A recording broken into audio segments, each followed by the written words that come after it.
Alam mo ba kung ano yung mga nasira at nawasak? Ano yan? Interesado ako dyan, Nelson, ha? Oh. Mga dokumento, Ay, naku po. official documents ng Department of Public Works and Highways. Naku po. Kung ang bagyo na yan ay magdudulot ng mga pinsala dyan at pagkasira, ang ICI naman, yung Independent Commission for Infrastructure, ay meron nang napansin na mga nasira. Wala pa yung bagyo. May wasak na. May mga nakita na silang distraction. Independent Commission for Infrastructure. ICI. Yes, oo. Yung nag-iimbestiga ng mga anomalya sa flood control at iba pang... Ang nawasak epekto ng Nando. Paano sabihin? Wala pa yung bagyo. May napansin na sila. Parang may mga nasira. Parang may mga nawasak na. Ha? Alam mo ba kung ano yung mga nasira at nawasak? Ano yan? Interesado ako dyan, Nelson, ha? Oh. Mga dokumento, ay, naku po. official documents ng Department of Public Works and Highways. Naku po. Kaya mayroon silang inilabas na statement sa araw na ito. Ang sabi dito, the Independent Commission for Infrastructure, ICI, strongly condemns the reports of widespread destruction and tampering of official documents by personnel. Nako. Ito ang nagtatamper daw at nagsisira ng mga dokumento. Personnel of the Department of Public Works and Highways. Nako, sila din.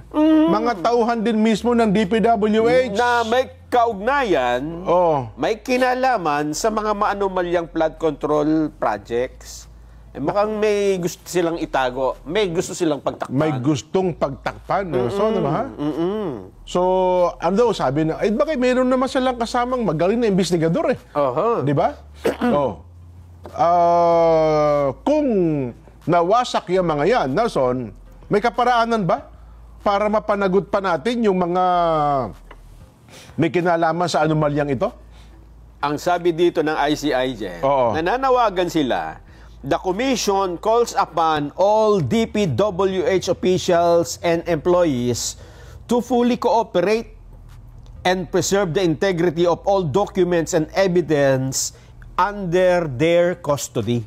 Kasi maaaring dun sa isang opisina ay nandun yung isang kopya. Doon naman sa kabila, may nakatagong duplicate. Di ba? Maaaring ganyan eh.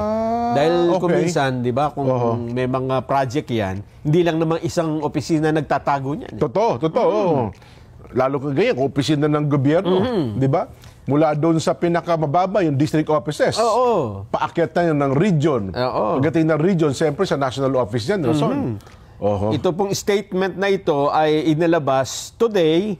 May lagdan ni Justice Andres Reyes Jr., retired, na siya pong chairman ng ICI. Mukha kasing natumbok na kung aling mga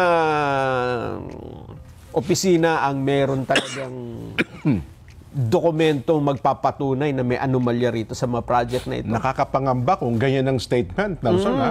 Nakakapangamba in a sense na merong gustong pagtakpan na dapat ay managot sa kontrobersyang ito. Di ba? Kaya dapat mabilis sila. Yan. Mas mabilis sila kaysa dun sa mga nagtatangkang takasan ito. Di ba? So anong mga hakbang ang gagawin nila? Meron daw bang mga aksyon ang gagawin ng ICI? Mababala sila dyan. Sa mga mapapatunayang nanira nito at kusang itinatago ang mga dokumento, mapapanagot din sila sa batas. Pwede bang ilawit ang ulo niyan sa hagupit ng bagyong Nando? Maaari. Dapat nga ganun eh. Di ba?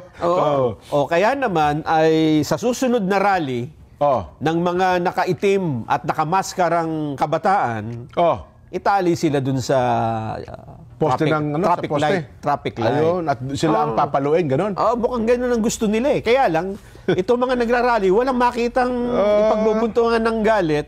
Yung mga public property at private properties ang napagtuunan nila ng pansin. Nako. Speaking dyan, Nelson, inuulit na, kasi kahapon, at hanggang kayo ng umaga, may kumalat na may mga namatay daw, kung ano-ano pa man. Mukhang yung punto ng namatay, mukhang wala naman po. Tama. Wala. Dahil sa hindi naman may tatago yan. Opo, At sigurado ngayon pa lang, may mga umiiyak na tayo nakikita. Sa ospital, sabi nga ni Yorme kanina, sa ospital, sa punerarya, inikot nila isa-isa sa Maynila, pinakamalapit doon sa Mindiola, ay wala po naman. Mga sugatan, marami. Mga pulis at mismo pong mga nagrally, etc. etc. Pati po reporter, may mga nasugatan. Pero iniulat po na, kasi ang bilang doon, 20 pa rin. May nagpakalat sa social media, 20 daw yung namatay. Ang hinala ni Mayor at ibang otoridad, ito ay para dun sa mga hindi makauwi ng bahay. Diba yung natatakot kang pagalitan ka ng tatay mo, ng nanay mo, dahil sumali ka sa rally, o kaya meron kang sugat kung saan. O kaya ay na-aresto ka, hindi nila, kaya sinasabi, may namatay. Nako. Ang problema nun, lalong magagalit yan. Diba? Baka yung tatay yung nanay mo, papito-pito, wala kang kamali-mali, akala sa labas ka lang ng bahay, nagbabasketball ka, o kaya nagja-jackstone ka, nanonood ng rally, ba't teka lang, parang anak ko yun kamukha na. Diba? Mamaya ipapakita uli natin yan. Yan. Babalikan natin yung mga pangyayari kahapon para ating ma-analyze. Saan nagkamali? Yan. Parang... Tukoy na ba nila? Kung meron na pa si Muno, no? Sa tingin ko, Jen, kahapon hindi natin malaman, mukhang meron talaga meron. Kasi una, pare-pareho sila na suot Pare-pareho sila ng style, di ba? Ibig sabihin, may nag-udyok na, ganito. Kagaya ng nabanggit ko hapon, di ba? May mga panawagan sila sa social media, magsuot ng ganito, magdala ng ganito. Ayan. Kaya kahapon, nagkita-kita sila. Anyway, mamaya, balikan natin yan. Tamanggap po tayo ng report. Mahalaga po ito para nang sa ganun ma-update tayo. Malakas na hangin at pag-ulan at pagkawala daw po ng kuryente, naranasan na dulong-dulong bahagi ng ating bansa ang Basco, Batanes dahil po sa bagyong Nando. Si Joanna Viray. Joanna, kamusta ka dyan sa Basco, Batanes? Sa lakas ng hangin na dulot ng bagyong Nando, ilan sa mga puno sa Basco, Batanes ang natumba na. Malalakas na alon ang nararanasan sa pier habang nananatiling walang tao sa mga kalsada. Bilang paghahanda, ang ilang bahay ng mga residente ay nakatali na, habang ang ilang puno naman ay sinadyang putulin upang maiwasan ang mas malalang aksidente. Bukas na rin ang mga evacuation center para sa posibleng paglikas ng mga residente. Patuloy naman ang pagmamonitor ng kapulisan at ng lokal na pamahalaan upang matiyak ang kaligtasan ng mga mamamayan. Nagbabalik sila sa publiko na mag-ingat sa posibleng epekto ng bagyo. Samantala, wala ng kuryente sa buong lalawigan ng Batanes. Tiniyak naman ng kapulisan na bukas ang kanilang mga emergency hotlines para sa agarang pagtulong. Mula rito sa lalawigan ng Cagayan, Joanna Viray para sa saganang mamamayan, matatag, matapang, matapat. Joanna, ibig sabihin nasa Cagayan ka? Yes po. Ayun, saan ka sa Cagayan ngayon? Kasalukuyan po ako nasa Igig. Nasa? Nasa Igig po. Igib ba, tama?